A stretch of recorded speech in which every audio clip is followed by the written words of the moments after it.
Hello guys and welcome to my channel. My name is Harry Tigansa Jingina. My channel is Experienced Africans, and on this channel I share the experience of Africans home and abroad. Today I am right here in Dubai and I'm with a fellow African called Rose. She has been here and has an amazing story coming from where she came from and where she is today. Today she's a customer service. She is here in Dubai and she's going to tell us her story from where she came from and where she is right now. So Rose, please tell us more about yourself, where you come from. Hi, I'm Rose. Yeah. Hi everyone, I'm Rose from Kenya. Okay. Yes, I came here in Dubai in the year 2019, December. Okay. Yes, my story started when I came here through agency.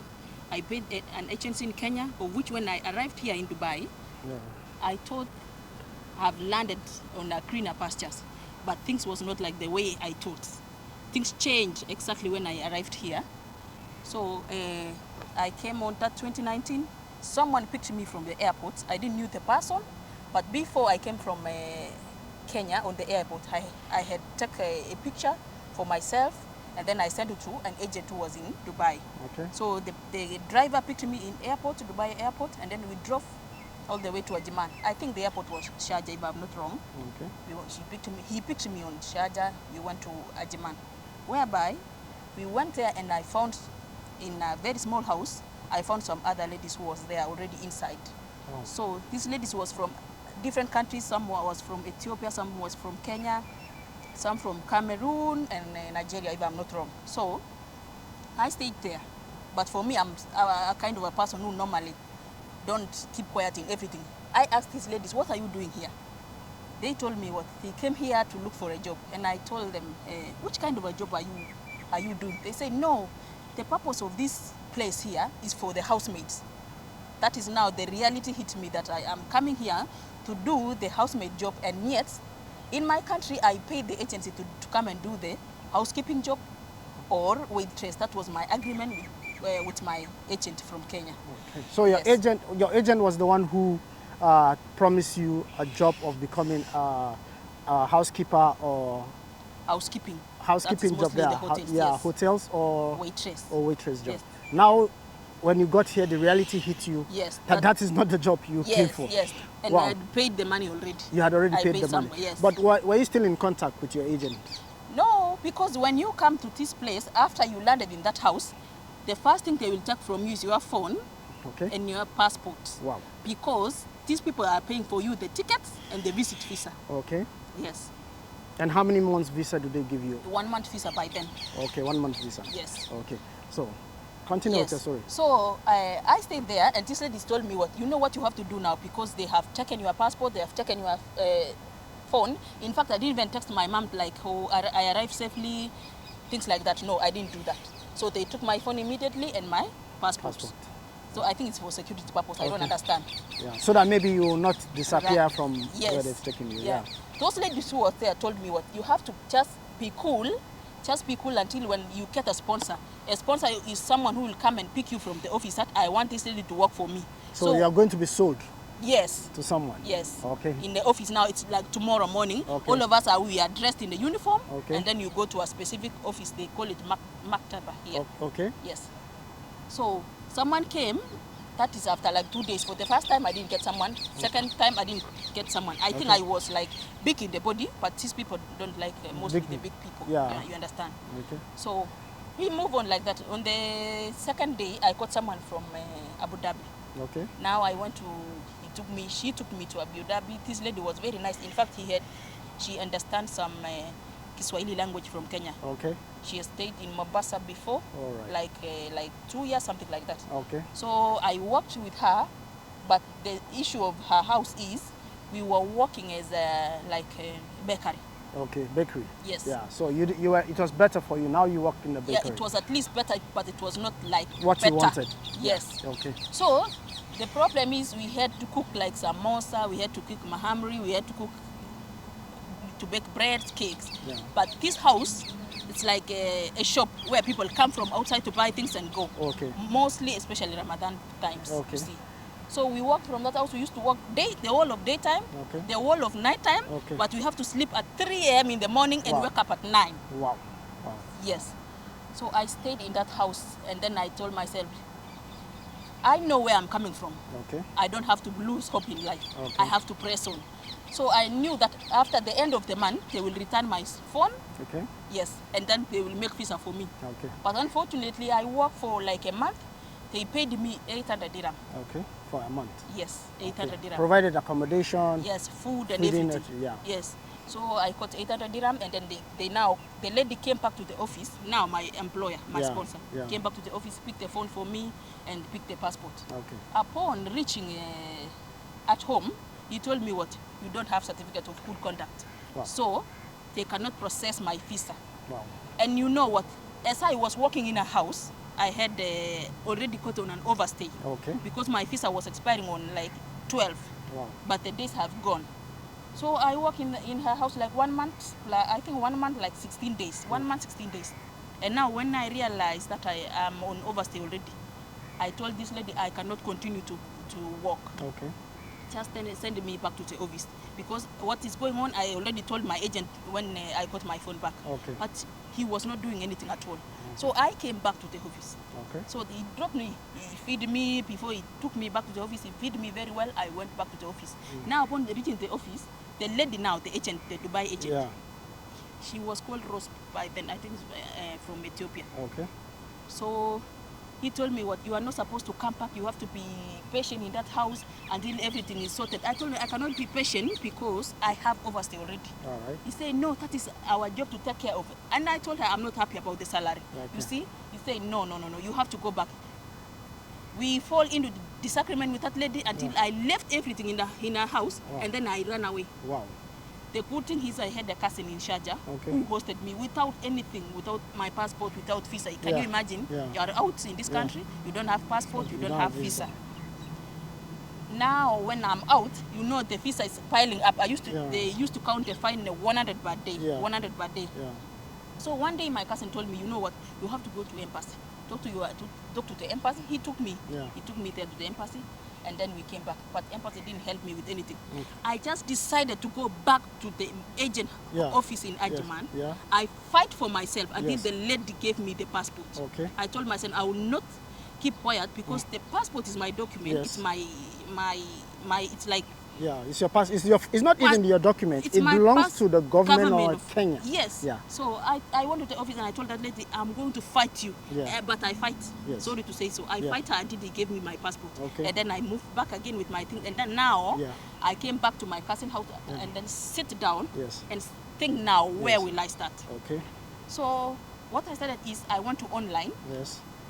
The group called Mary Poppins. Yes. I searched people who are posting about the housemaid jobs and what. Then I decided to go back to housemaid's job. Yeah. I searched someone from there. I got a lady. Yeah. And then I told her, you know what? Let me just come to your house, we talk. Okay. I went to her house, we talk, and I told her, you know what, madam, I have overstay. Yeah. And if you are willing to pay me, I have to work for you for 2 good months without a single penny. Yeah. She agreed. This lady was from Syria and the husband was from Lebanon. Yeah. She agreed. She paid for me 3,500 dirhams overstay. Okay. And then she paid for me to go for visa change in Oman. Yes. So I went to Oman, I changed my visa, and then everything started well. Yes. I worked for her for 2 good months. No pay. Yes. Yeah. Without pay, without even 5 dirhams. That was nice of you. Yes. I just press on, I keep on pressing on, and then I told myself I will not lose hope in life. Okay. There is this scripture which says, every day I used to say, I can, if God is for us, who can be against us? Yeah. Yes. So that is a scripture which keep pushing me all the time. So I worked with her for 2 months, and now after I finished paying her the debt, I started earning salary. Okay. So what I did is in every weekend, after now I've started receiving salary, my normal salary. Yeah. I went to school in here in Abu Haid. Yes. I want to do Sira. Okay. I did Sira course it's for security most of the time. I paid 1,700 and then I started doing Sira. Yeah. I'm working as a maid, but weekend I'm going to school. Yeah. Yes, that is what keep me going. So I worked for her like 8 months, and then I told her, madam, I want to go back to my country. Yeah. Someone is unwell, but it was a lie. Yes. I don't. That is a serious lie. You shouldn't lie with sickness anyway. But right on. There was no option. Yes. She accepted, and then I moved out from her house, but Honestly, she was not happy, but I had to move out. Yeah. So I moved out, and then I came and tried to look for security job again. I didn't find. Yeah, because After you already offended somebody. Yes. Definitely, nemesis will catch up with you. Yes, Yeah. I didn't find the job like for 3 months, and now this was now 2020 when the corona has hit the country. Good. There was no jobs. Yeah. I found another security job, but the payment also was poor. Okay. I opted to do that for like 3 months, but it was not able again to renew the visa. We were renewing visa for ourselves. Wow. Yeah. Visit visa still. So I keep pressing on. Until the 3rd month. I quit the job. Again? Yes, I quit again. Yeah. And then I went back to housemaid. Okay. Yes, I did the housemaid job. But with a better pay this time? Yeah, that was a better pay. Okay. It was paying 2,500. Okay. I did it very well. I did like for living. 1 year. Yes, living. Okay. I did it for 1 year. And now again after 1 year. Yeah. But the good thing again, the person whom I got to work for as a housemaid, yeah, the lady has issues with the husband. Wow. So she was not able to make for me the resident visa. Yeah. She was renewing for me, but Okay. I was not renewing with my money. Yeah. So I worked with her, and then after some time I told her, what, I don't want to work anymore. Please, can you find someone else? Yeah. But I gave her time to find someone else. Yeah. Yes. And then I quit now. Yeah. I came, and again, I came to do some packages here in Al Pasha. Okay. In a school. I did Okay. some packages. And now I apply for a job online, Yeah. and I got a hotel. Okay. So now that is where I'm working as a customer service. Customer service in a Yes. hotel. Yes. Your story is an amazing one.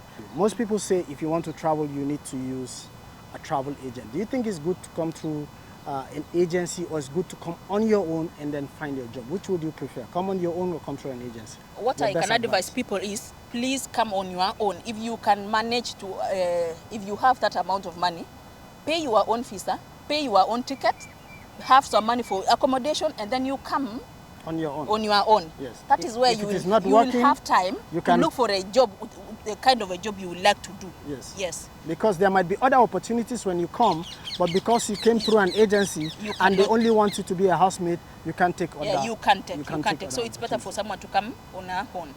Yes. Okay. The second part is where you talked about running away. Is it a good thing to run away? It's not a good thing. When you don't know anyone, it's not a good thing. Even don't if try you know that. anyone? Yes, even if you know anyone. And you know the UAE law, it's very strict. It's very strict.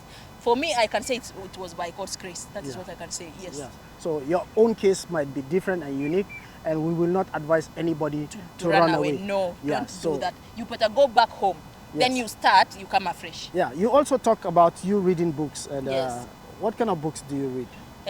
The books that I read most of the time is Positive Thinking by Vincent Nathan Peale. Okay. Yes. Another one is Think and Grow Rich by Napoleon Hill. Okay. Another one is Inspired Before You Expire. Okay. Think Big by Dr. Ben Carson. Okay. Another one is It Start With Us All Over Again by Colleen Hoover. Okay. Yes. So you've read all these books? Yes, I've read. There is a very common book that I know most people have read. I'm sure maybe you have read it. There is another one called Hopelessness by Colleen Hoover. Okay. The most, out of this book, the most books which I like is The Power of Positive Thinking by Norman Vincent Peale. Wow, so you're advertising books here. But anyway, thank you guys. Be sure to read a book. It's very important because you never know where your inspiration can come from. Sure. And what I always say is embrace your circumstance. Out of your circumstance comes your success. If you embrace your circumstance, you never know where you find yourself. So for me on this channel, I want to appreciate you, Rose, and I want to use this your story to inspire others. Please, I'm not trying to support people who are going to be running away, but I'm going to be saying this. Make sure whenever you're leaving, like she said, after she had that issue, she couldn't even get a job. It could be nemesis catching up with her. But subsequently, when she wanted to leave, she had to inform her bosses that she was leaving. If you've watched this video up until this time, I want to say thank you. Thank you for watching and always supporting me. You can support this channel through my GoFundMe or through my PayPal if you want to. It's not mandatory, but please make sure you leave us a comment at the end of this video. Thank you so much for watching. Until I see you on the next one, I remain Harry Tigansa Jingina for Experience Africans. Bye. Thank you so much.